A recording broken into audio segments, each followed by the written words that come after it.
Dark steel tower on the right is AMA Plaza. It's from 1973 by Ludwig Mies van der Rohe. Mies van der Rohe was a pioneer of this style. Dark steel, minimal ornamentation, usually rectangular. That's because when Mies van der Rohe started out in the 1940s, he said that architects were focusing too much on making the outsides of buildings fancy and not enough on making the insides useful. So Mies van der Rohe went all the way the other way, showcasing his practical interiors with those relatively simplistic rectangular exteriors. We call that international style. And Mies van der Rohe spent a lot of his career as a professor here in Chicago, but not all his students ended up liking rectangles like he did. Here on the right, these two circular towers on the right were designed by one of Mies van der Rohe's students. The two circular towers on the right are called Marina City officially. We normally call them the corn cob buildings. Now, before I get farther, look at the parking ramps, the circular open-air parking structures up to the right. When Marina City went up in the 1960s, not very many people lived in the city center in downtown Chicago. So in order to attract residents to move downtown, Goldberg filled Marina City with its own amenities, its own grocery store, movie theater, bowling alley, skating rink, marina, and its own big parking ramp. Now, having seen those parking structures, which you can still see behind the boat, you might have gotten nervous. Framing, which is fundamental to modern architecture, was first developed here in Chicago, primarily by architect William LeBaron Jenney. The first skyscraper was a William Jenney building here in Chicago, finished in 1873. That first skyscraper was a whopping 10 stories tall. Unfortunately, it was torn down in 1930. The reason that first skyscraper, called the Home Insurance Building, was the first skyscraper is that it was the first tall building to use internal steel framing. Again, it was from 1873 by William LeBaron Jenney. Now, folks, jumping ahead. After this bridge on the right, extra large and in charge, is the Merchandise Mart. The Merch Mart on the right is from 1930 by Graham Anderson Brooks and White. It is Art Deco style. Vertical lines, geometric ornamentation, getting narrower at the top using setbacks, all that together, that's Art Deco style. Now, the Merchandise Mart was designed by Graham Anderson Brooks and White and paid for by Marshall Field's department stores to consolidate their warehouses into one giant downtown warehouse. It's a mixed office building today, and up until 2008, the U.S. Postal Service gave the Merchandise Mart its own unique zip code, a postal code that was 60654. Now, after we get past Franklin Street here, just in case I didn't say it, 400,000 square meters, 4.2 million square feet of floor space in the Merch Mart. It was the biggest building in the world at the time. Now, this section of the river is very special. Right here is where the three branches of the Chicago River meet. The main branch is behind the boat, the north branch is ahead to the right, and the south branch is ahead to the left. This fork in the river is called Wolf Point. Now, the name Wolf Point is older than the city of Chicago. No one's quite sure where that name came from, but I've always suspected that someone probably saw a wolf at some point. Now, as we head toward the north, I'm going to look on the left side of the boat. No. But I'm not going to talk about that building you want me to talk about yet. We'll do that one later. In front of the boat is that round glass tower with the arch at the base. The round glass tower with the arch at the base in front of the boat is River Point. It's by Picard and Chilton from 2017, and it's LEED LEED Platinum certified. That's leadership in energy and environmental design.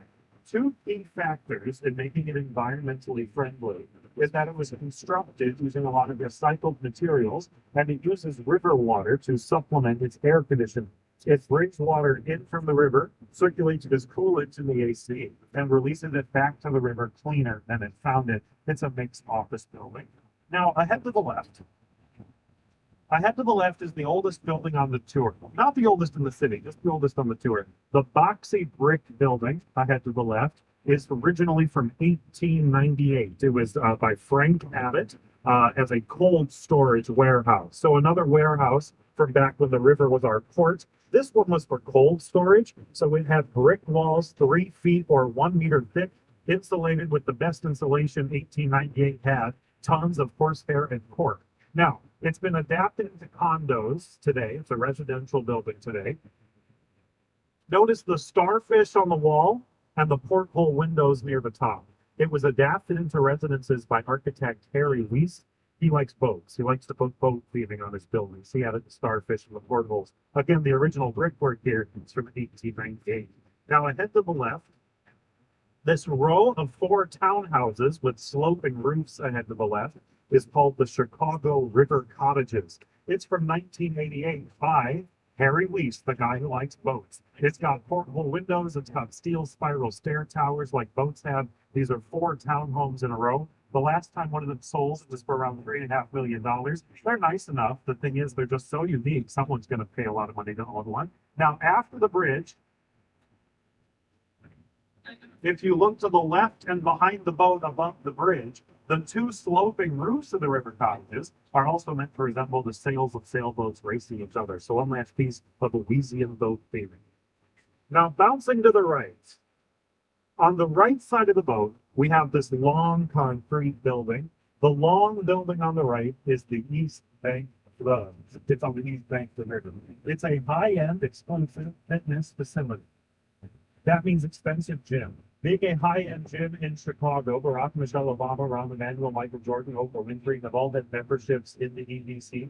The windows are not original. In the 70s, people were not that interested in looking at the Chicago River. It was dirtier, smellier, with weirder things than asphalt around in it. But after the Federal Clean Water Act of 1972, we worked hard to clean up our waterways, and windows were added to let people enjoy the improved river view. These days, people even like to live along the river. On the left side of the boat, we've got this gated community, Kinsey Park. Kinsey Park on the left is from, it opened in 2001. That's when it's first one on the market. It was designed by Haynes and Papa George Architects. It's a gated community, 70 brick row homes. The ones that face the river here sell for around $2.5 million each these days. If the neighborhood sounds nice and you think you just spotted the cheapest option to live there, sorry, this greenhouse on the left is not a residence. That's called a bridge house. It's owned by the city, and it houses the controls that lift the drawbridge. I'll tell you a lot more about the drawbridges in Chicago later on the tour. Bouncing to the right. On the right side of the boat, this brick building is originally from 1909. It was Wallace Printing Company, and now it's a condo building. It's residential. That's when those balconies were added when it was adapted to be residential in the 1990s. Now, we call that adaptive reuse. Adaptive reuse is all about taking something we have, turning it into something we need. That was an old printing press. Now it's a condo building. So we had an old printing press. What we needed was luxury condos. The original brick building there was from 1909. Now ahead to the right. Actually, no, left. I just switched this up the other day. That's how I did this. So I'm just a bit used to it. Ahead to the left. There's a big construction site right in front of the boat. It's on the left side of the river, but right in front of us, that big real estate development is supposed to become our big fancy casino to solve all the city's budget problems. Now, moving along, well, not moving along, about the casino construction here. Construction was paused for about a week at the beginning of this summer as one of the waste collection contractors they were working with was investigated for potential mob ties. But construction's been back on ever since. Everything's looking great. And now I'll tell you, I'm afraid that was the beginning and the end of the lobster portion of the tour. This is an architecture tour. It's not a mock tour. I'm sorry about that. Moving along. Now, folks, we're shifting gears. I'm going to start into a little history lesson. During my history lesson, I won't be pointing in buildings. I'll get back to architecture when we get back to Bullet Point before the river. So let's talk about some history, and let's start with 300 years ago. So 300 years ago, everything around us here was a swamp. This was a swamp on the west side of Lake Michigan. That's what was here. This river just sort of arose out of the swamplands and dumped right into the lake. That little stream flowing into the lake. Now, the original inhabitants of this region were the Potawatomi people. The Potawatomi lived in communities all around that large land, around the perimeter of it. It's not really here in the middle of what's today Chicago, because this was the swamp, but they lived around the outside of it. and they had well-established trails and pathways that did go right to You're like my dad's lap. radiating out from the mouth of the river. Was a rendezvous point, but the wrecking of it is unburied together. Now, those Potawatomi trails in the region, radiating out from the mouth of the river, evolved into the diagonal streets in Chicago today, like Lincoln, Milwaukee, Austin, Archer Avenue. The diagonal streets are local on the same route as the Potawatomi used to have farmland hundreds of years ago. Now, in 1785, 240 years ago, our first non-native settlers arrived. Those that a French-speaking application and built the first permanent homestead on a lot of cabbage with that 1785. He popularized fur trading along the Chicago River, and 20 years later, the United States announced asserted its control of the river.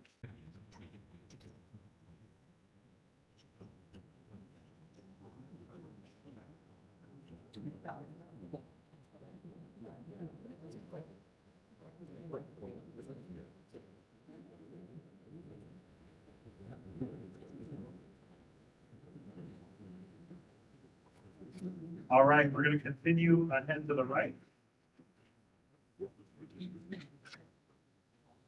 Because ahead to the right, we have this glass tower with an alarmingly narrow base. The glass tower with the narrow base up to the right is 150 North Riverside Plaza. It's by Getch Partners from 2017. Here's how it stays upright. It's got these diagonal steel beams. You'll see it out the bridge above us that focus its way to the central core. And inside the top of the tower, there are 100, most importantly, wave to yourself up there. And inside the top of the tower, there are 150,000 gallons or 500,000 liters of water in what's called a mass dam. When wind blows against the building, the water is banked on tracks. It's shifted against the wind to keep it steady. Now, it would stay upright without the mass damper, but it prevents it from swaying nauseatingly on windy days. And actually, mass dampers are pretty common. A lot of the skyscrapers have some sort of shift flow weight to help keep them steady from strong wind. Now, bouncing to the left, Getch Partners were so excited by the striking diagonal underside that they wanted to use the idea that they're doing the stuff as well. Here on the left side of the building is the Bank of America Tower.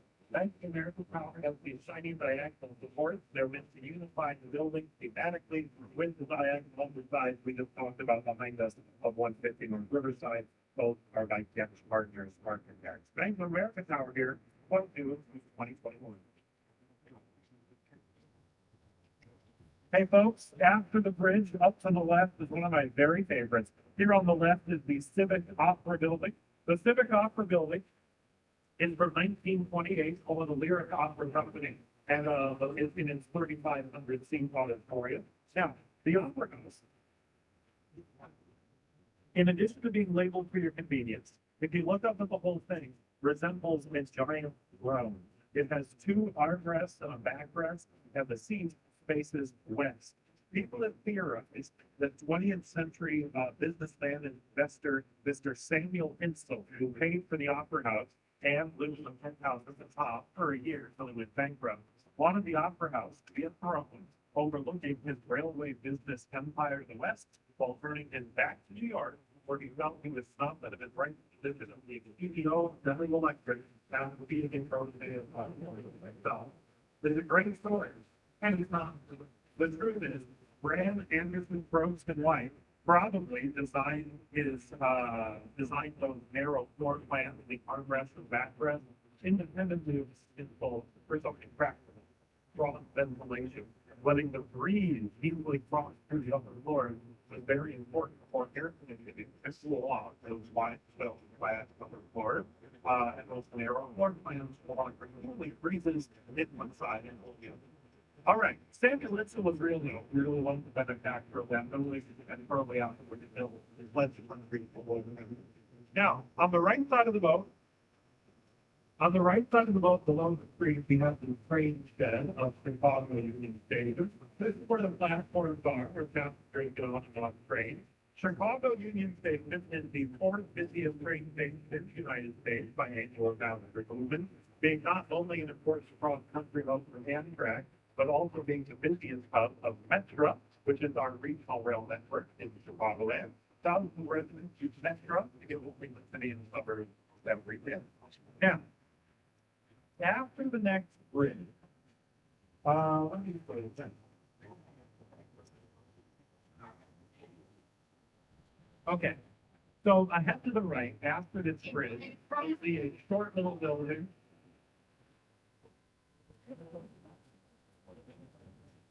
A short little building with dark steel X bracing ahead to the right. Short building with the X's along the walls ahead to the right. That was a financial trading floor, the Midwest Commodities Exchange, designed by Skidmore, Mullins and Barrell, with lead engineer Dr. Fosler Ron Hahn.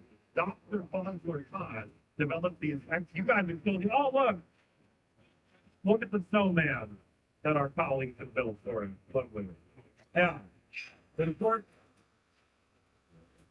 Glad that's not helping me out. All right.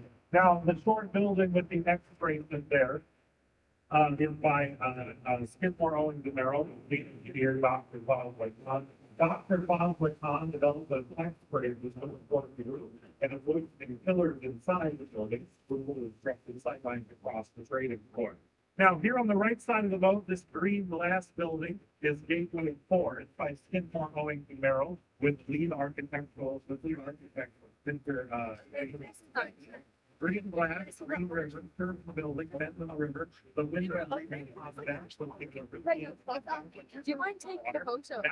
reference of that called conceptual architecture. Now, after the next bridge on the right, you're going to lengthen the boogers. And then bring right in the old post office. It's like red, and we will throw it to white. And it's style, vertical lines, don't step on the benches, don't step on the benches, vertical lines and that throughout. Now, the building itself was the biggest post office in the world. And if you look in front of us, the next bridge ahead of us, carrying the highway over the river and right through the post office. Now, the tunnels that have been freshly built throughout, right? Was the floor is expensive. The reason that rain and built it.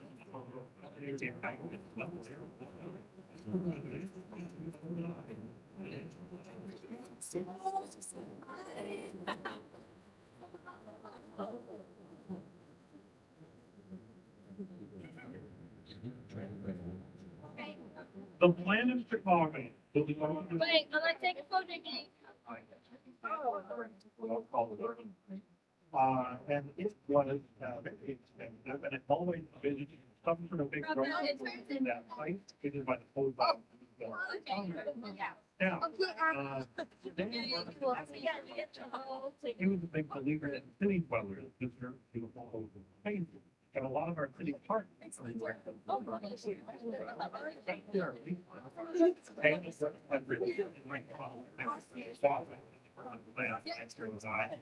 the lakefront with a view forever through the year and public land forever, which you also see will end up to the next day. Now, the old post office is the biggest post office in the world. The reason that we have the bigger post office was capital. The Mississippi was there, and then they canoed south.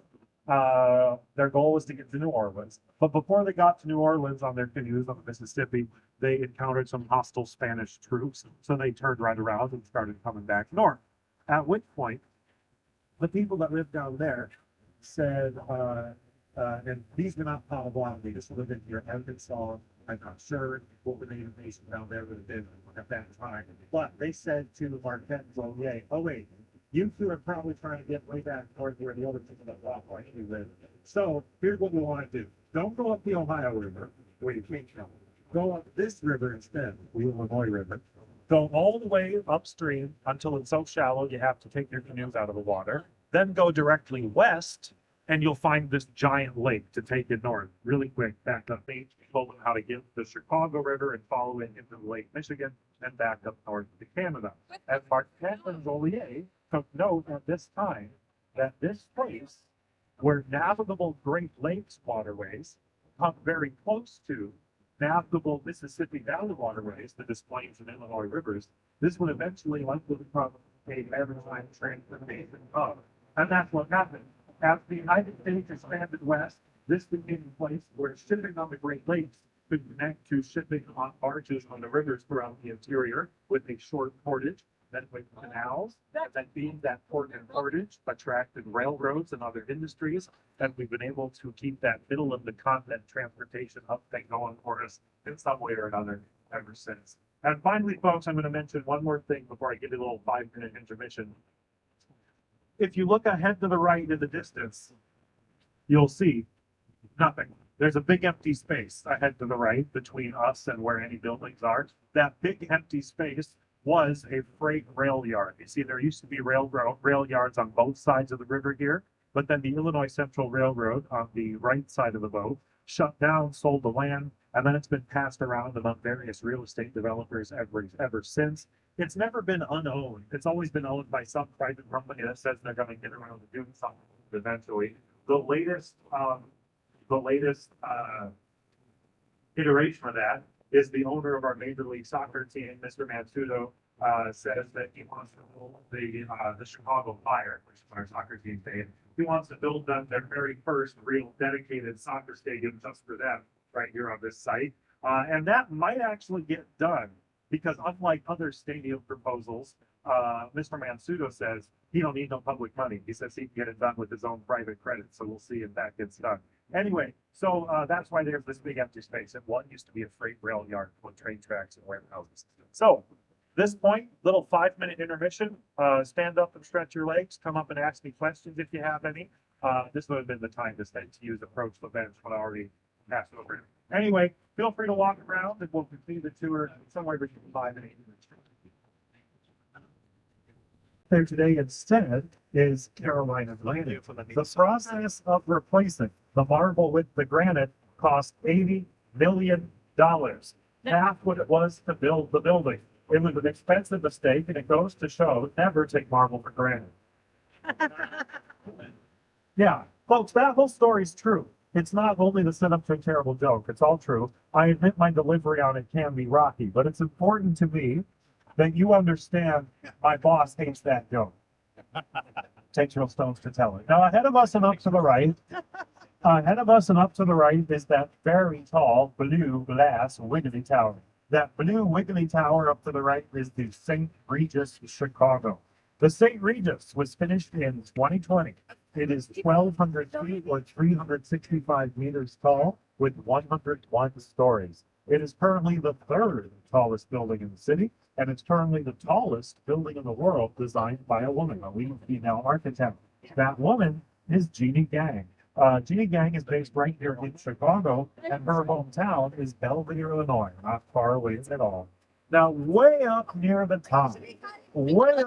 top are those 2 floors missing, a gap near the top of the building.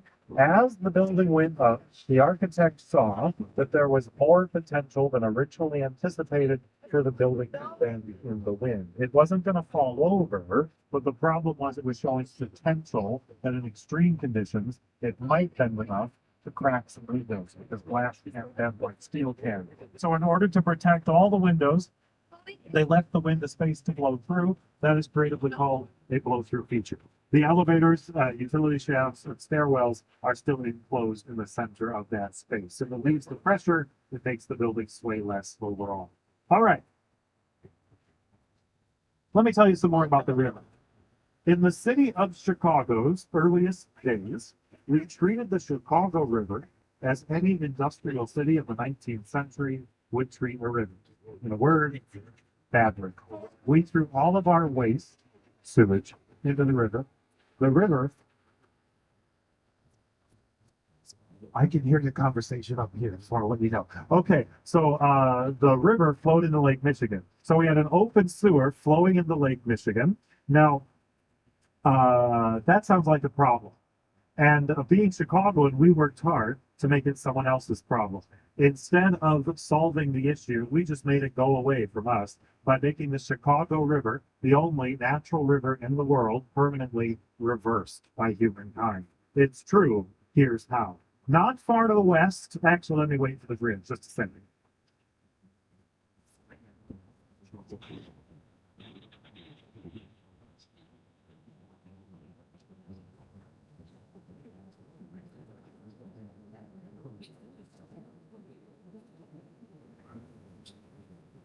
So to make our sewage flow away, we reverse the flow of the Chicago River. Here's how. Not far to the west is the Des Plaines River, which is naturally separate from the Great Lakes and flows toward the Mississippi. To carry our waste away, we connected the Chicago to the Des Plaines by building a canal between them called the Chicago Sanitary and Ship Canal. And at 3 a.m., January 2nd, 1900, we blew up the dams we had built separating the rivers from that new canal. The Chicago filled in the canal, connected to the Des Plaines at a lower elevation than the lake. So with a new lowest point to flow toward, the Chicago River reversed, taking water for the first time from Lake Michigan to the Mississippi River Valley to the west. Not all of our neighbors were as pleased with us as we were with ourselves upon our feat of engineering. In fact, our neighbors around the lake, the states of Wisconsin, Michigan, and Indiana, jointly sued the state of Illinois in federal court for draining the lake and proved that eventually our river would take so much water that parts of the lake would become shallow enough to not be navigable anymore. And so we were forced to build the Chicago Harbor Lock directly in front of the boat. The lock is the only direct connection between the lake and river, but it still separates them with a series of closable gates built in the 1930s for one reason, to slow down the flow of lake water, entering the still reversed, but much, much cleaner and healthier than it once was, Chicago River. Now, folks, take a minute to enjoy the view here. I'm going to get off the mic for about 2 to 3 minutes. So brief little pause here. Remember, do not stand on the chairs or the benches. I'll get back on the mic in just a couple minutes.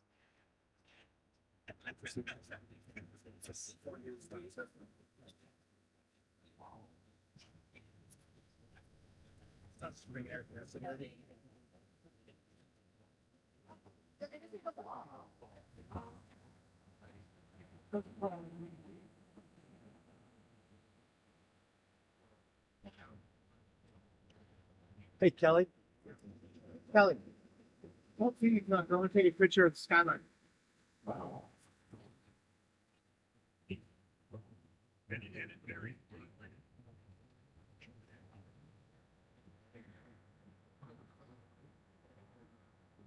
Oh, we got to make it good. Yeah, sorry, go ahead. Sorry.